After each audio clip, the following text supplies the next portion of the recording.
¿Recuerdan cuando ustedes tienen caña de azúcar? Un gatito, digamos, un segmento, y tiene un nudo con los azúcar que es muy duro.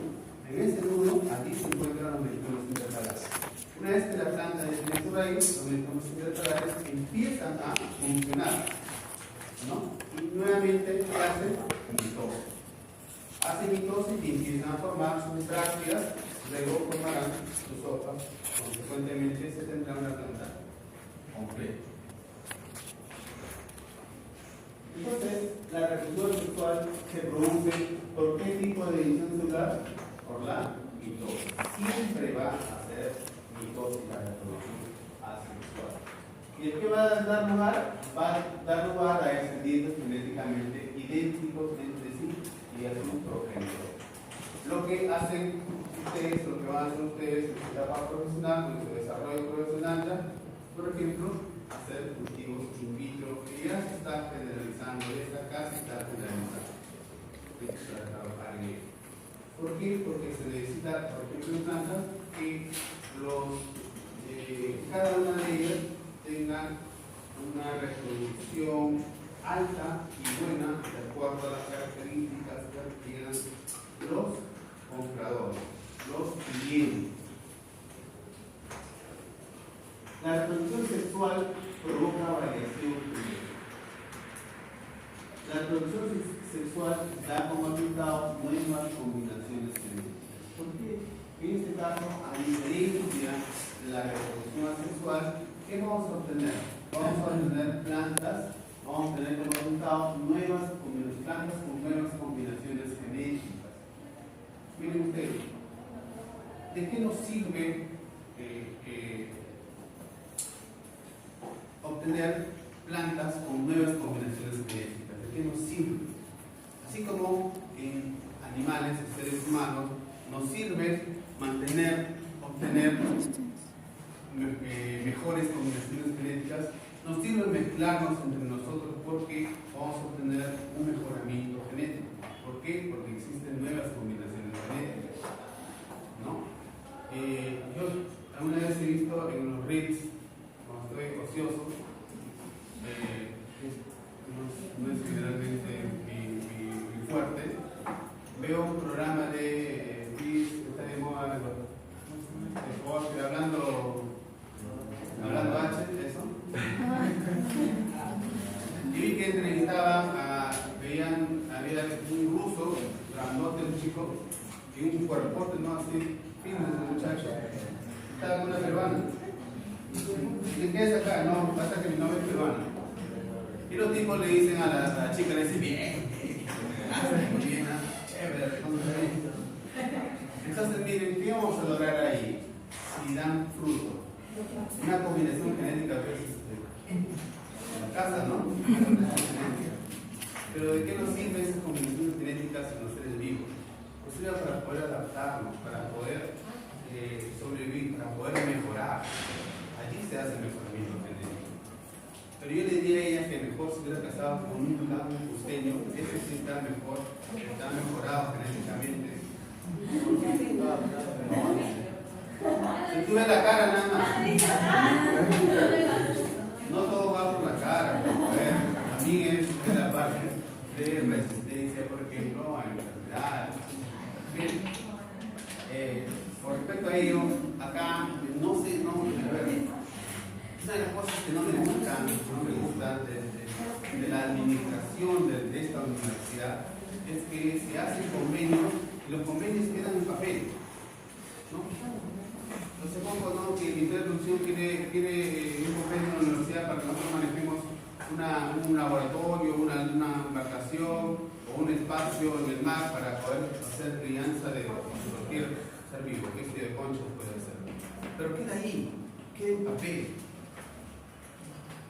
Queda en papel porque no hay esa voluntad de querer avanzar. ¿Y por qué no hay esa voluntad de querer avanzar? Porque dice que habla tu Pedro. ¿Pero qué? Oiga, ¿qué creen que voy a hacer un criadero de conchas? ¿Por qué? ¿Con mi plata? ¿O voy a perder mi tiempo haciendo todo eso para yo obtener qué? ¿Qué yo voy a obtener? Es parte de mi trabajo cuando lo hago. En Trujillo, cuando estuve con ustedes, a la universidad le entregaron un cerro que queda por Alto Trujillo, cerca de la universidad, no tan cerca, como 1 hora y media, llamado el Cerro Campana, un cerro grande, ¿no? ¿Por qué? ¿Por qué entregaron la administración a la universidad? Ese Cerro Campana, los profesores que vienen de zoología, los profesores que vienen de botánica, ahora existen todavía siguen, 90 años todavía siguen en la universidad, no mueren. Había identificado ellos, habían identificado que la flora y fauna de este Cerro Campana pues era muy amplia y que podía aportar cosas nuevas. Por ejemplo, que en la combinación genética, en esta parte, obtener nuevas combinaciones genéticas. ¿Qué especies se habían encontrado allí? Han encontrado, por ejemplo, tomate. ¿No? En el total se pone el tomate, nosotros tomamos hoja. Y el tomate es la especie que más insecticidas tiene. El tomate es una planta que es muy, muy susceptible de muchas plagas. Por lo tanto, les aplican diversos plaguicidas para poder llegar a una buena producción. En cambio, en Cerro Campana crece tomate de manera natural, sin insecticidas, sin regar, sin nada por el tomate. Y se obtiene tomate, no tomate grande, pero tomate mediano, de manera natural. ¿Qué más ha encontrado en Cerro Campana? Ha encontrado papa. La papa se produce ahí en 2 meses. En 2 meses ya tiene fruto. En el Cerro Campana. Y que son plantas silvestres. La papa, en lo mejor de los casos, se obtiene fruto a los 4 meses. En el mejor de los casos. Y hay que aplicarlo, pues, obviamente, para para los gusanos que están comiendo las plantas. En Cerro Campana no. Claro, hay infectación, pero no requiere mayor cuidado a esas plantas de papa. Entonces, ¿a qué voy con la determinación genética? Con lo que dice su compañera que va a cruzarse con un uso bonito. Estas plantas de Cerro Campana pues tienen esas propiedades. Entonces, todo el crecimiento, toda la reproducción está conducido y generado ¿por qué? Por la parte genética, por los genes. Entonces, todo es posible que una planta de papa pueda producir a los 2 meses. Entonces, tiene que haber allí un principio genético que induce a las plantas a poder florecer a una edad y, obviamente, obtener fruto. Y el florecimiento de una planta está regulado por 2 cosas: por la parte fisiológica interna de la planta y por los caracteres ambientales y por los factores ambientales. Entonces, esa parte de recepción de la fisiología y producción fisiológica en las plantas está regulada por genes. Entonces, ¿por qué no identificar estos genes que se encargan de la fisiología de la planta reproductiva? ¿Por qué no identificar esos genes y transferir esos genes a una planta de papa común que tenemos aquí en la ciudad? ¿Qué obtendríamos? Frutos a los 2 meses. Se mejoraría la producción, y como se mejora la producción, los precios bajan, ¿no? Y que son más accesibles a nosotros. Finalmente, ¿quién es el ganador? No solamente los agricultores que van a producir cada 2 meses, sino también nosotros los consumidores. Finalmente somos los beneficiados. Entonces, ¿mezclar qué? ¿Combinar genes con quién? ¿Combinar genes con un ruso? No, nos sirve lo de acá, peruano más, por favor, consumimos productos peruanos. Aunque son medio marrones, pero ya. Me interesan los sentimientos. Entonces, miren, ¿en qué culmina esta combinación genética? Unos o más descendientes pueden adaptarse mejor a un medio determinado, notando así a la especie de una ventaja competitiva, por lo tanto, adaptativa. ¿Qué más tenemos? En Gimnosperma endosperma dice el embrión está contenido en una semilla, una estructura que incluye el embrión y una reserva de alimentos que se denomina endosperma. vemos, mira, una diferencia de mitosis. Acá en la parte A vemos la mitosis, cómo será la mitosis, y en la parte B cómo será la meiosis. Recuerden siempre, en las plantas con reproducción sexual tiene que ver la mitosis. ¿Cómo funciona la mitosis? La mitosis tenemos cromosomas en una célula madre diploide o poliploide. Estos cromosomas se duplican en qué fase de la ciclo celular, en la fase S, que significa síntesis. Estos cromosomas se duplican y vamos a obtener dos cromosomas, pero cada una con dos cromátides. Una cromática es idéntica a la otra cromática. Entonces, aquí ya tenemos la duplicación de los cromosomas. Luego que sucede, a los cromosomas se alinean en la placa metafásica, las cromátidas hermanas se separan, ¿no? Se separan y cada una se aloja en una nueva célula. Producto de la mitosis que tenemos, dos células hijas. ¿Qué sucede en la meiosis? Nuevamente, tenemos la meiosis, un par homólogo de cromosomas en una célula madre diploide. Esta célula madre diploide se duplica también los cromosomas, aquí en la fase S, y tenemos dos cromosomas, 1 y 2, pero cada cromosoma con dos cromátidas. Entonces, estas cromátidas, primero, ¿qué sucede? Estas células sufren una primera división con meiosis 1, cuyo resultado es dos células, cada una con un cromosoma con dos cromátidas. Simplemente acá se dividido las células y tenemos un cromosoma, pero con dos cromátidas. Luego, ¿qué va a suceder? Cada célula que tiene un cromosoma con dos cromátidas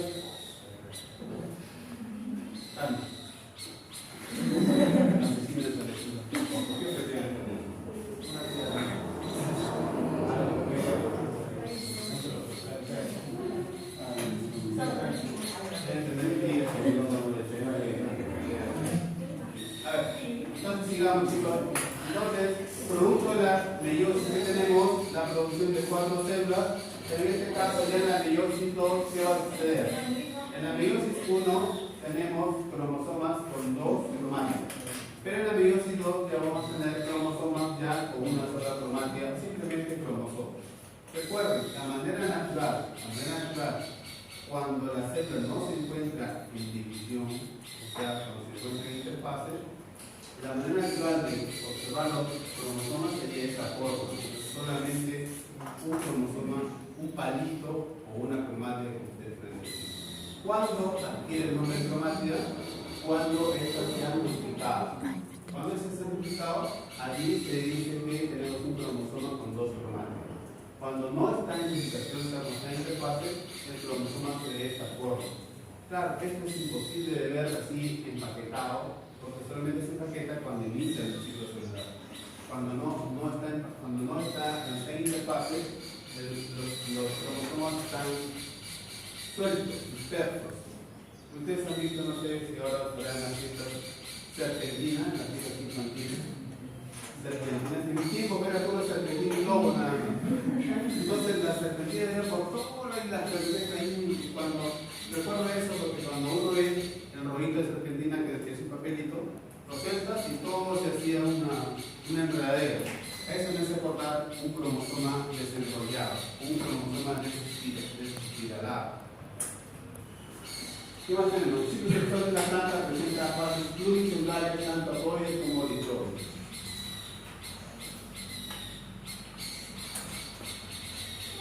Una reproducción sexual humana y una reproducción sexual vegetal.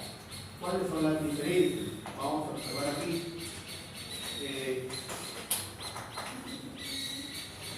Los ciclos vitales sexuales en las plantas son un poco más complejos que los ciclos sexuales en humanos, por ejemplo. ¿Por qué? Porque en las plantas tenemos una fase llamada esporofita y otra fase llamada gametofita. En base a ello, los ciclos sexuales en las plantas menciona una alternancia de generaciones. Y esto se da principalmente en 5 pasos. Esta parte quiero que pongan atención. El primer paso es que algunas células esporocitas pluricelulares en condición diploide van a experimentar una meiosis para producir esporas haploides. Repito, el primer paso es que células de un esporofito pluricelular diploide va a experimentar meiosis en este caso para producir esporas haploides. Luego estas esporas haploides van a experimentar ¿qué? División celular, una mitosis. Entonces, producto de esta mitosis, ¿qué vamos a obtener? Vamos a obtener gametocitos pluricelulares, pero en condición haploide. En el paso 3, las células del gametocito van a experimentar mitosis para poder producir ¿qué? Espermatozoides o quizás óvulos, obviamente en condición haploide. Luego, el espermatozoide y el óvulo se van a combinar mediante fecundación para poder producir ¿qué? Un cigoto en condición ya diploide. Este cigoto va a experimentar reproducción celular asexual, o sea, mitosis, para poder producir un esporofito pluricelular diploide. Es el que va a crecer, se va a convertir ya en un adulto. Entonces, aquí miren, esta es una reproducción sexual en humanos que tenemos, que las células van a hacer meiosis, las pluricelulares hacen meiosis y que forman espermatozoides y óvulos. Sin embargo, ¿qué sucede en las plantas? La reproducción sexual en vegetales, un esporofito pluricelular hace meiosis y ¿qué va a formar? En primer lugar va a formar esporas. ¿En qué condición? Esporas haploides. Estas esporas haploides hacen mitosis, se reproducen y ¿qué van a formar? Recién aquí van a formar gametocitos pluricelulares, puede ser masculino o puede ser femenino. Luego continúan nuevamente a hacer mitosis, estos gametocitos ya identificados como masculino y femenino, y el masculino obviamente va a formar un espermatozoide y el femenino un óvulo o una ovocélula. Estos dos gametos se unen por fecundación y se forma un cigoto ya en condición diploide.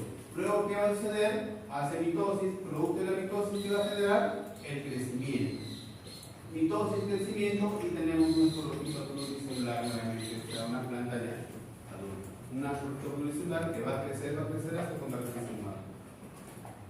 En los angiospermas, algunos meristemos apicales producen flores. ¿Cómo es que se producen las flores? Hace un momento les mencionaba la producción de flores. Dice,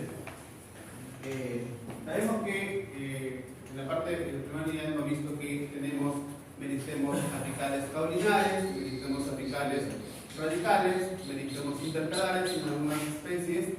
En las plantas con meristemos apicales caulinares, ¿qué va a suceder?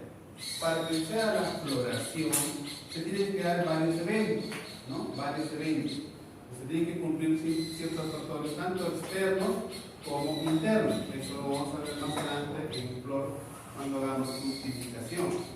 ¿Qué sucede? Para que inicie la floración tienen que darse varios eventos ambientales, ¿no? Como por ejemplo las horas luz. Algunos otros autores mencionan que las horas noche, pero es lo mismo al final.